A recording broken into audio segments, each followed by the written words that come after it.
Hi friends, আপনাদেরকে আমি এই ভিডিওতে একটি ইনফরমেশান দিতে চাচ্ছি। সেজন্য আজকে আর অন্য কোনো কথাই বলবো না, ঠিক আছে? সেটা হচ্ছে, আপনারা বিয়ে করার আগে কাইন্ডলি খোঁজ খবর করে বিয়ে করবেন, ঠিক আছে? আমি তো বলবো অ্যারেঞ্জ ম্যারেজ একদমই করবেন না। করলে আপনি কোনো দিনই ভালো মেয়ে পাবেন না, ঠিক আছে? আপনার কাছে যদি সময় থাকে হাতে, সময় বলতে এজের কথা বলছি, যদি সময় থাকে আপনি লাভ ম্যারেজই করুন।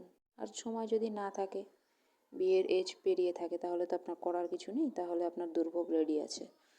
কারণ অ্যারেঞ্জ ম্যারেজে আপনি 100% শিওর থাকুন, কোনো দিনই আপনি ভালো মেয়ে পাবেন না। হ্যাঁ, পার্থক্য এতটুকুই, আপনি জানতে পারবেন না আপনার ওয়াইফ কতটা বাজে, এতটুকুই পার্থক্য।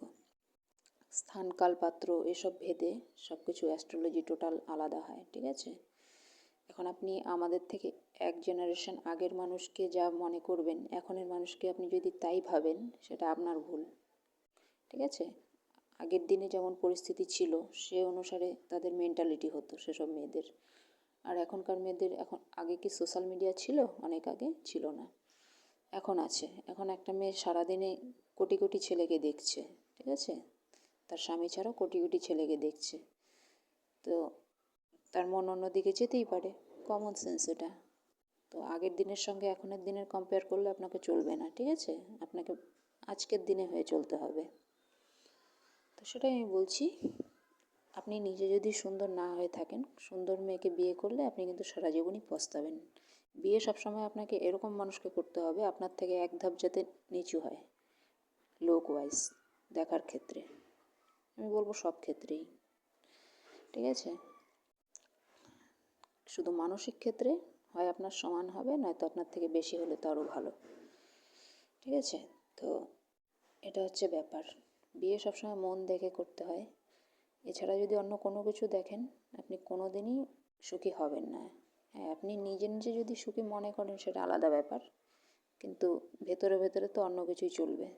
কারণ আপনার বউ তো সারাদিন অন্য হাজার জনকে দেখছে, সোশ্যাল মিডিয়াতে বলুন, ফেস টু ফেস বলুন, ঠিক আছে? আগের দিন তো এটা নয়, দিনকাল চেঞ্জ হয়েছে।